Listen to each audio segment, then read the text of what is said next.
যে এই মাসে যদি কোনো ব্যক্তি একটা নফল ইবাদত করে, একটা কি করে, এগুলো ওয়াজ আমরা ডেইলি মসজিদে শুনি, কিন্তু এক কান্দে শুনি অপর কান্দে বের করে দেই, আমলের নিয়ত করি না।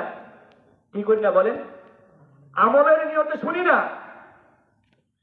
আমরা মনে করি মসজিদে ইমাম সাহেবকে বেতন দিয়েছি, ওয়াজ করবে, আমরা শুনবো, শেষ।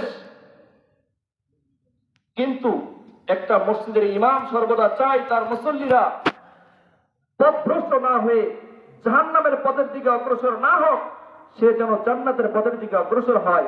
এটাই একটা মসজিদের ইমামের চাহিদা, এটাই একটা আলেম ওলামাদের চাহিদা, এটাই আল্লাহ ওয়ালাদের মনের আকাঙ্ক্ষা।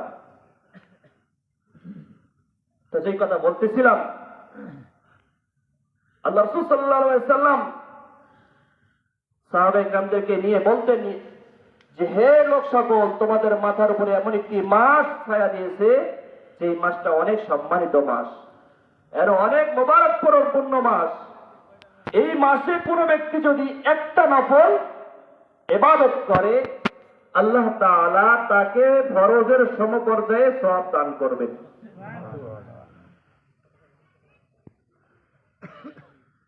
আর যদি এই মাসে কোনো একটা বান্দা একটা ফরজ ইবাদত করে, কয়টা ফরজের সমান বলে? আমরা সকলেই জানি যে একটা ফরজ ইবাদত করলে ৭০টা ফরজ ইবাদতের সওয়াব পাওয়া যায়। অথচ কোরআন হাদিস একটু ভালো করে বুঝলে বুঝবেন ৭০টা, বরং আল্লাহ তাআলা বলছে অসংখ্য ফরজের সওয়াব আল্লাহ তাআলা আপনার আমার আমলনামায় দিয়ে দিবেন। কিভাবে? একটু বুঝি। আল্লাহ রাসূল সাল্লাল্লাহু আলাইহি সাল্লামের জামানায় মুনাফিকের সরদার আব্দুল্লাহ ইবনে উবাই মুনাফিকদের সরদার, সে যখন মারা গেল, তার ছেলে আব্দুল্লাহ, তার ছেলের নাম কি? আব্দুল্লাহ রাদিয়াল্লাহু তাআলা আনহু, সে মুসলমান হয়েছিল।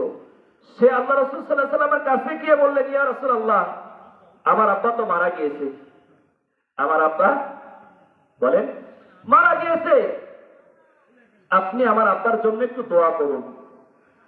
আল্লাহ রাসূল জানতেন সে মুনাফিকদের সরদার ছিল। মুনাফিক সম্পর্কে আপনাদেরকে বলা লাগবে না, কারণ মুনাফিক সকলেই জানে, মুনাফিক চেনে, আলোচনা দীর্ঘায়িত হয়ে যাবে, এই জন্য ওগুলো বলতেছি না। আল্লাহ তাআলা যে বলছে রমজান মাসে একটা ফরজ ইবাদত করলে ৭০টা ফরজের সমপরিমাণ, আমরা জানি, কিন্তু আল্লাহ তাআলা এটা বলেন নাই, বরং ৭০ চেয়ে অধিক সওয়াব আল্লাহ তাআলা আপনার আমার আমলনামায় দিয়ে দিবেন।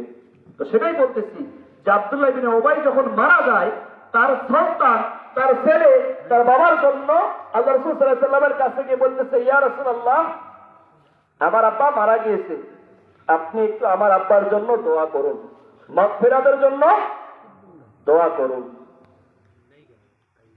তো এমন তো অবস্থায় আল্লাহ রাসূল সাল্লাল্লাহু আলাইহি ওয়াসাল্লাম আল্লাহর কাছে হাত তুলে দোয়া করতে শুরু করলেন। কার জন্য? মুনাফিকের জন্য। কার জন্য বলেন? একজন মুনাফিকের জন্য আল্লাহ রাসূল কি করলেন? দোয়া করতে শুরু করলেন। আল্লাহ তাআলা সহ্য করতে না পেরে আল্লাহ তাআলা আসমানি কিতাবে, এই যে কোরআনের মধ্যে আছে, আয়াত নাযিল করে দিলেন, যে বললেন, হে মুহাম্মদ, আপনি যদি তার জন্য ৭০ বার দোয়া করেন, তারপরও আমি তাকে মাফ করব না, সুতরাং আপনি তার জন্য দোয়া করেন না। তাহলে এখানে আল্লাহ তাআলা বললেন ৭০ বার দোয়া করলেও মাফ করব না। এই ৭০ বার উদ্দেশ্য কি? ৭১ বার দোয়া করলে কি আল্লাহ মাফ করে দিতেন? ৭০ উদ্দেশ্য কি? যে অধিকবার তুমি যতই বার দোয়া করো না কেন, আমরা একটা মানুষকে বলি না, যখন কোনো মানুষ যাইতেছে তাকে বলি, এই যাস না, এখানে বিপদ আছে। যদি হঠাৎ করে সেই বিপদটা হয়ে যায়, তারপরে কি বলি আমরা? যে এই ছেলেটাকে ১০০ বার বলছি। কয়বার? ১০০ বার বলছি যে যাস না, বিপদ হবে, যাস না, বিপদ হবে। ১০০ বার বলছিলাম কি আমরা? আসলে কি ১০০ বার বলছিলাম? হয়তো ২-৪ বার বলছি, কিন্তু আমরা বুঝাই যে ১০০ বার বললে আধিক্য বোঝায়, অনেক বোঝায়। আর কোরআনের ভাষায়, হাদিসের ভাষায়, আরবি ব্যাকরণে ৭০ বারকে অধিক বোঝায়। কয়বারকে? আমাদের বাংলা ভাষায় আমরা ১০০কে অধিক মনে করি। কেউ কিছু বললে ১০০ বার বলছি, তোকে ১০০ বার এই কাজটা করতে বলছি, তারপরে করিস নাই, বলি না? ধমক দিয়ে বলে, এই তোরে 100 বার কইলাম এই কাজটা কর, তুই করলি না। তাহলে 100 বার কি বলি আমরা? বলি না। কিন্তু অধিক বোঝানোর জন্য আমরা কি বলি? তোকে 100 বার বলছি। তো এইরূপ ভাবে 100 বার বলার উদ্দেশ্য কি? অধিক দেওয়া, অধিক পরিমাণে বলা, বেশি বলা। ঠিক তদ্রুপ ভাবে কোরআনের ভাষা অনুযায়ীও যে 70 বার যে বলছে একটা ফরজ ইবাদত করলে আল্লাহ পাক রব্বুল আলামিন কয়টা ফরজের সওয়াব দিবেন? 70টা। এটা 70টা অঙ্কে শুধু, কিন্তু 70 শুধু অঙ্কে নয়, বরং আল্লাহ তাআলা অধিক সওয়াব দিবেন। সুবহানাল্লাহি ওয়া বিহামদিহি। সম্মানিত উপস্থিতি, যেহেতু রমজান মাস, আমাদের মসজিদগুলোতেও আলোচনা হয়েছে। আমাদের মসজিদগুলো আলোচনা হয় নাই রমজান বিষয়ে, সব আলোচনা হয়েছে, কিন্তু আমি একটা ভিন্ন আলোচনা করার নিয়তে এখানে বসেছি। যদি আপনারা সময় দেন, এই আলোচনাগুলো সাধারণত অনেকে হয় না, অনেক জায়গা হয় না। এই জন্য আমি এই বিভিন্ন আলোচনার দিকে অগ্রসর হতে চাই, যদি আপনারা সময় দেন তাহলে।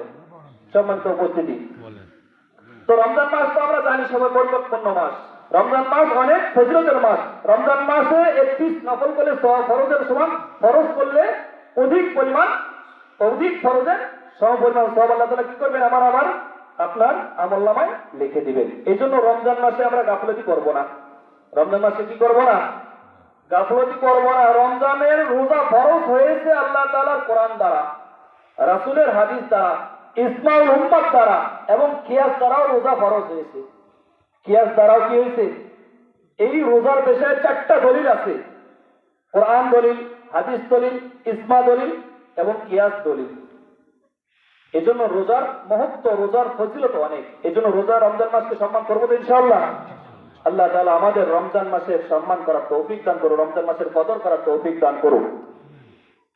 সম্মানিত উপস্থিতি, তো আমি যে আলোচনাটা করার জন্য এখানে বসেছি, আল্লাহ তাআলা কোরআনে কারীমের মধ্যে বলেন, ইয়াওমা লা তামলিকু নাফসুন লিনাফসিন শাইআ ওয়াল আমরু ইয়াওমাইযিন লিল্লাহ।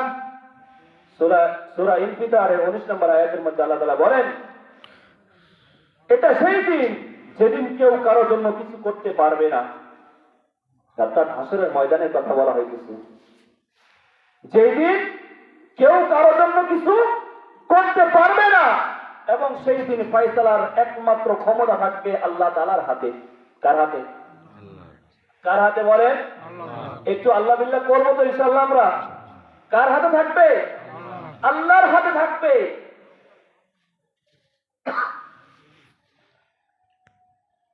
এবং কি হাসরের ময়দানে সমস্ত মানুষকে দুই ভাগে বিভক্ত করা হবে।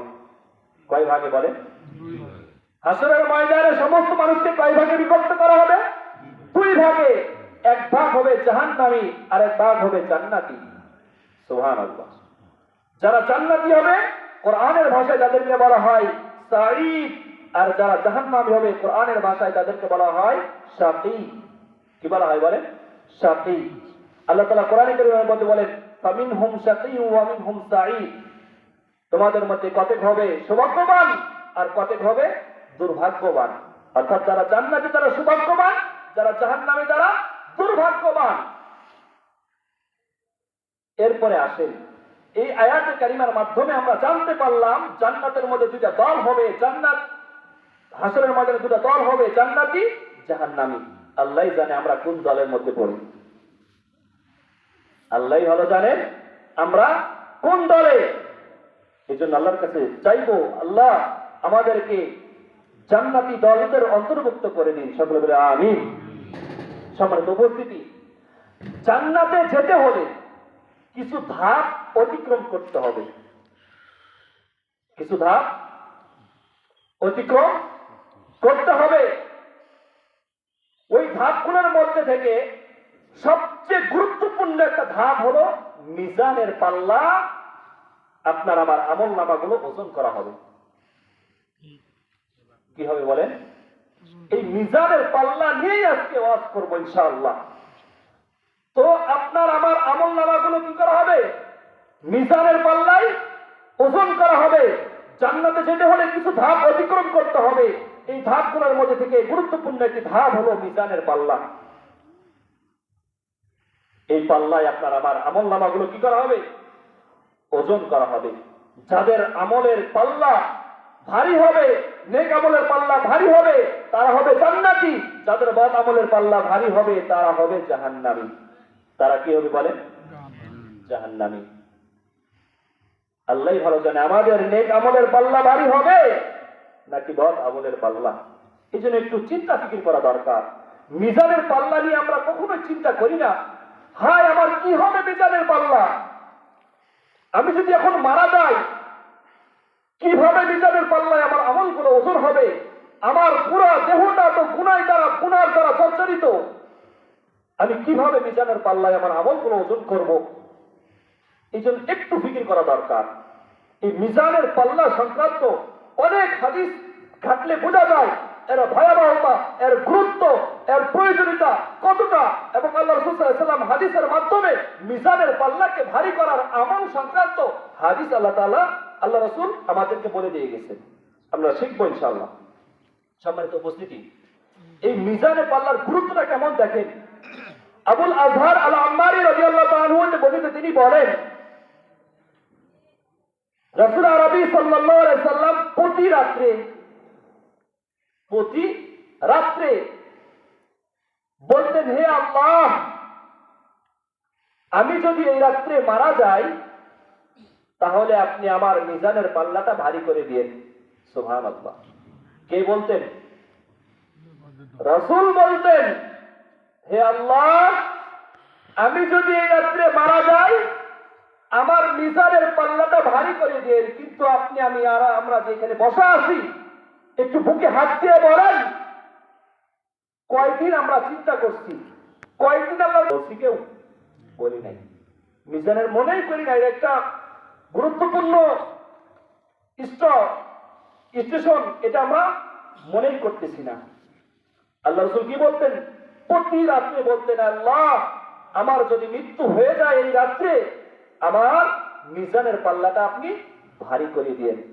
শুধু তাই নয়, আল্লাহ রাসূল আরো বলতেন, আল্লাহ, আমি যদি এই রাত্রে মারা যাই আমার গুনাহগুলো আপনি মাফ করে দিয়েন। এখন কথা বলেন, আল্লাহ রাসূলের গুনাহ ছিল?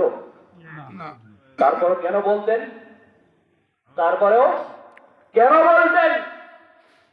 আপনি আমি গুনাহগার বা উম্মতদেরকে শিখানোর জন্য বলতেন। রাসূলের গুনাহ না থাকা সত্ত্বেও রাসূল যদি বলতে পারে, আল্লাহ আমার গুনাহ মাফ করে দিয়েন, আর আপনার আমার গুনাহ এত, তারপরও আমরা বলতেছি না। তারপরও কি করতেছি না বলেন? বলতেছি না। এই জন্য একটু আফসোস করা দরকার। মিজানের পাল্লা নিয়ে একটু ভাবা দরকার। এর গুরুত্ব কয়েকটা হাদিসের মাধ্যমে বুঝে আসে। সম্মানিত উপস্থিতি, জান্নাতীরা যখন জান্নাতে চলে যাবে এরপরে আল্লাহ তাআলা তাদের জন্য আরেকটা নিয়ামত রেখেছেন, অত্যন্ত গুরুত্বপূর্ণ নিয়ামত রেখেছেন। আল্লাহ রাসূল সাল্লাল্লাহু আলাইহি ওয়াসাল্লাম বলেন, জান্নাতীরা যখন জান্নাতে চলে যায়